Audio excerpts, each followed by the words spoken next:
Okay, so today everyone, today we are discussing the chapter 3 of your English reader book.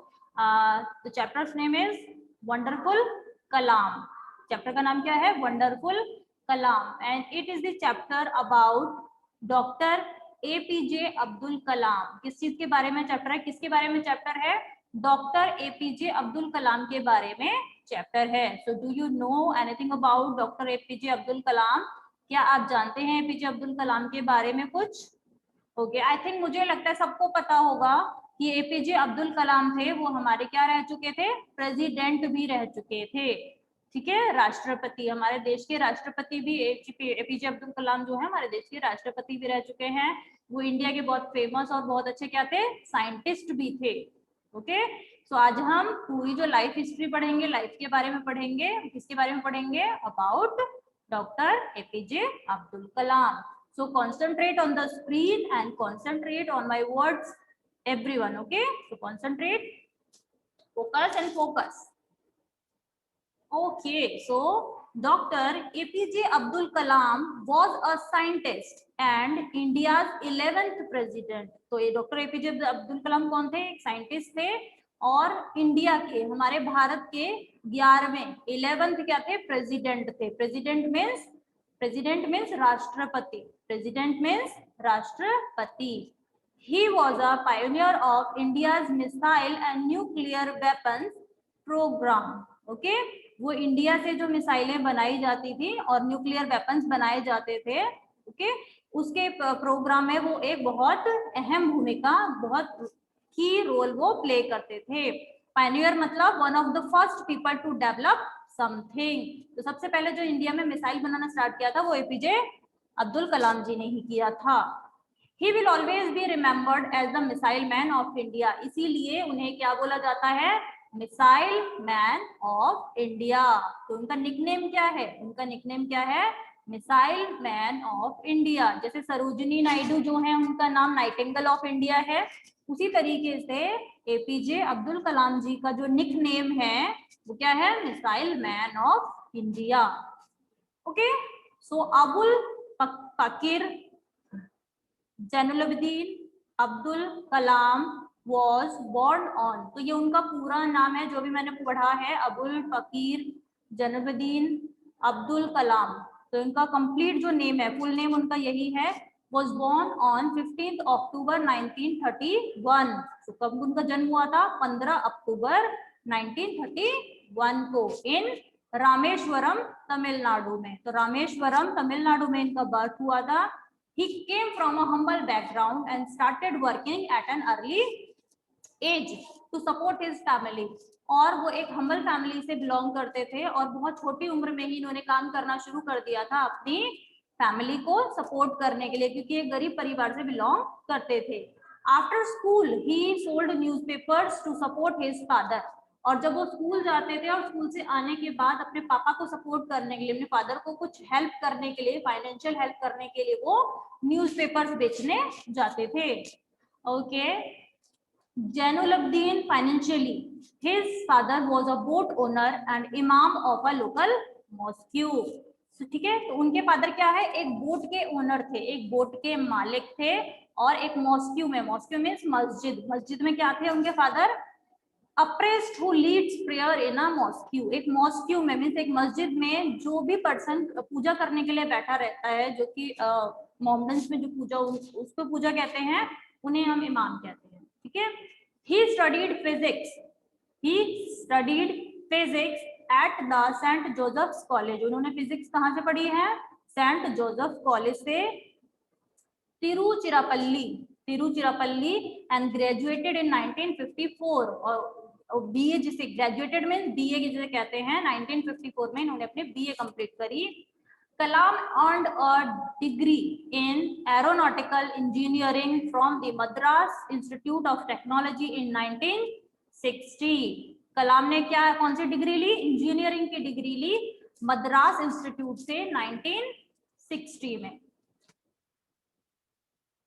Okay, now next page is after graduating doctor Kalam join the defence research and development organisation, उन्होंने अपने graduation complete करने के बाद DRDO को as a scientist join कर लिया, means उसमें वो वैज्ञानिक बन गए।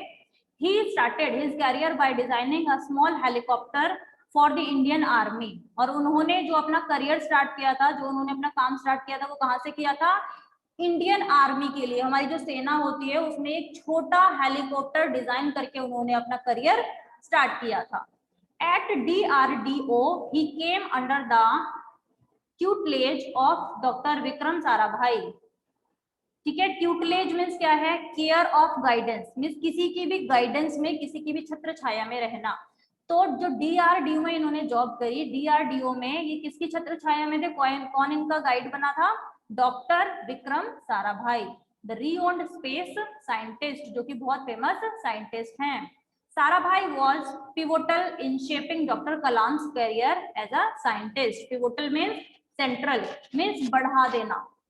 ठीक है, तो डॉक्टर कलाम का जो साइंटिस्ट बनने का जो करियर था, उसमें जो सबसे अहम भूमिका निभाई, सबसे बड़ा रोल प्ले किया है, वो किसने किया है?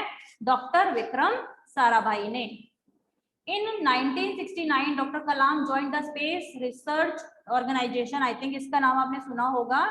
ठीक है, तो स्पेस सेंटर है इसरो इंडिया का, उससे 1969 में 1969 में कलाम ने ज्वाइन किया। He was the project director of India first indigenous means belonging naturally to a country, means कोई भी चीज किसी कंट्री से बिलोंग होना, कोई भी चीज किसी कंट्री से बिलोंग होना क्या है? इंडिजिनस। ठीक है, so he was the project director of India's first indigenous satellite launch vehicle. तो उस सैटेलाइट व्हीकल से इनका कनेक्शन था, उनको प्रोजेक्ट डायरेक्टर थे जो इंडिया से कनेक्टेड था। ठीक है, doctor Kalam team of scientists successfully deployed Rohini satellite near Earth's orbit in July 1980. Okay, तो 1980 जुलाई 1980 में इन्होंने अर्थ के पास अपना एक ऑर्बिट सेट किया, सैटेलाइट सेट किया उन्होंने, जो कलाम और उनकी टीम थी। However, he will be best remembered for his work in developing missiles. ठीक है, तो सबसे इन्होंने रिमेम्बर्ड जो वर्क किया है, सबसे यादगार जो काम किया है इन्होंने, मिसाइल बनाने में किया है। Doctor Kalam conceived the integrated guided missile development programme for 5 indigenous missiles Nag, Prithvi, Akash, Trishul and अग्नि। He also played a key role in the Pokhran nuclear test of 1998। तो इन्होंने में बहुत सारी जो डेवलपमेंट्स है, बहुत सारे इंडिया के लिए उन्होंने क्या बनाए थे? मिसाइल्स बनाए थे, इसीलिए इन्हें क्या बोला जाता था? मिसाइल मैन बनाए जाते थे। तो क्वेश्चन पूछा आपसे जा सकता है कि इन्होंने कौन कौन से मिसाइल्स बनाए थे? नाग, पृथ्वी, आकाश, त्रिशूल एंड अग्नि। Okay, in 1992 doctor Kalam was appointed as the scientific advisor in the defense ministry. He later also served as the principal scientific advisor to the government of India. In 1998 Dr. Kalam proposed a countrywide plan called Technology Vision. इन्होंने एक plan बनाया पूरे India के लिए, जिसको क्या नाम दिया?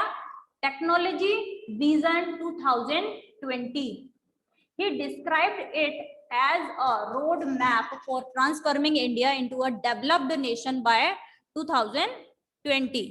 ठीक है, तो इन्होंने ये रोड मैप था, रोड मैप मीन्स इन्होंने रास्ता दिखाया था इंडिया के लोगों को कि कैसे वो टेक्नोलॉजी के रास्ते पर जा सकते हैं, कैसे वो डेवलप हो सकते हैं, कैसे एक डेवलप्ड कंट्री बन सकते हैं। Develop means what is the meaning of developed country? Developed country means जिसके पास सारी फैसिलिटीज अवेलेबल होती हैं। जैसे अमेरिका है, एक डेवलप्ड कंट्री है, एंड वी आर डेवलपिंग, हम डेवलप हो रहे हैं, एंड अमेरिका डेवलप्ड है पहले से। Okay, so we are developing, हम बढ़ रहे हैं आगे।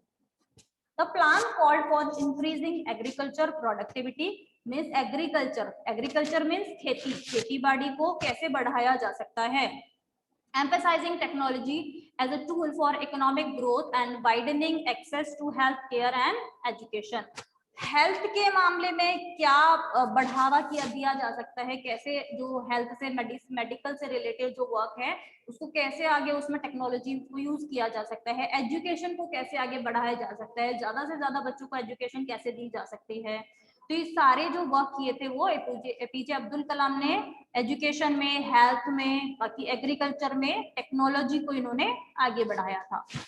Doctor Kalam succeeded K.R. Narayan to serve as the President of India from 2002 to 2007। तो उन्होंने 2002 से 2007 तक इंडिया के प्रेसिडेंट के पोस्ट पर वर्क किया। He was the first scientist and bachelor to occupy the Rashtrapati Bhavan. और वो पहले साइंटिस्ट थे, ठीक है, जिन्होंने राष्ट्रपति की जो पोस्ट है उसको गेन किया था, वो उन्होंने पाया था उसे। He had a very successful stint. What is the meaning of stint? Allotted period of work. Means stint means जो समय किसी को किसी पोस्ट के लिए दिया जाता है, ठीक है, जैसे प्रधानमंत्री हैं, प्राइम मिनिस्टर हैं, उनकी पोस्ट के लिए कि वो कितने साल तक प्राइम मिनिस्टर रह सकते हैं, तो उनका जो समय है, स्टिंट है, वो कितना है, 5 years है। इसी तरह हर पोस्ट का जो टाइम होता है, टाइम पीरियड होता है, वो डिफरेंट होता है। Okay, next is he was known for his motivational speeches and interaction with students during this period। और वो उस टाइम में बहुत उन्होंने बच्चों को मोटिवेशन दिया कि कैसे बच्चे आगे बढ़ सकते हैं, कैसे इंजीनियर बन सकते हैं, कैसे वो टेक्नोलॉजी में आगे बढ़ सकते हैं। Doctor Kalam received numerous awards during his distinguished career as a scientist। In 1997 he received India's highest civilian honor, the Bharat Ratna. तो इंडिया में ना सबको अपने अपने फील्ड में, अपने अपने एरिया में काम करने के लिए डिफरेंट क्या अवार्ड्स दिए जाते हैं। तो इंडिया का जो सबसे बड़ा अवार्ड है which is Bharat Ratna, means Bharat, India का क्या है, रत्न है, स्टोन है, माइलस्टोन है, तो वो अवार्ड जो है वो इन्हें मिल चुका है। Doctor Kalam 79th birthday was recognised as world students day by the United Nations. ठीक है, तो डॉक्टर कलाम का जो 79th बर्थडे था, मीन 79 ईयर्स के जब हुए थे वो, तो उन्होंने उस डे को क्या नाम दे दिया था, वर्ल्ड स्टूडेंट्स डे। इस पूरी दुनिया के स्टूडेंट्स के लिए उन्होंने वो दिन बना दिया था उनके 79th बर्थडे पर। डॉक्टर कलाम वॉज प्रोलिफिक मतलब producing a lot of something like books और फिल्म। मीन्स किसी को इतनी नॉलेज होना, जैसे कि क्या है, producing a lot of something like books और फिल्म्स। इतनी नॉलेज होना जैसे कि किसी एक पूरी बुक को नॉलेज होती है। Okay, doctor Kalam was a prolific writer too he authored numerous influential and inspirational books. His famous books include Mission India, Inspiring Thoughts। Okay, तो इन्होंने मिशन इंडिया, इंस्पायरिंग थॉट्स जैसी बुक लिखी हैं।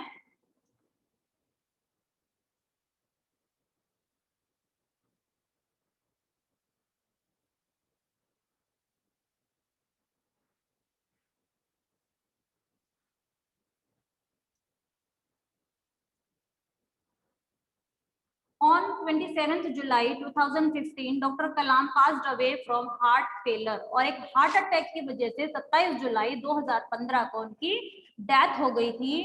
After having collapsed during a lecture at the Indian Institute of Management, Shillong में जब वो एक college में एक लेक्चर दे रहे थे, तब उनकी हार्ट अटैक से, वहीं कॉलेज में लेक्चर देते देते ही क्लासरूम में ही उनको हार्ट अटैक आया और वहीं पर उनकी डेथ हो गई थी।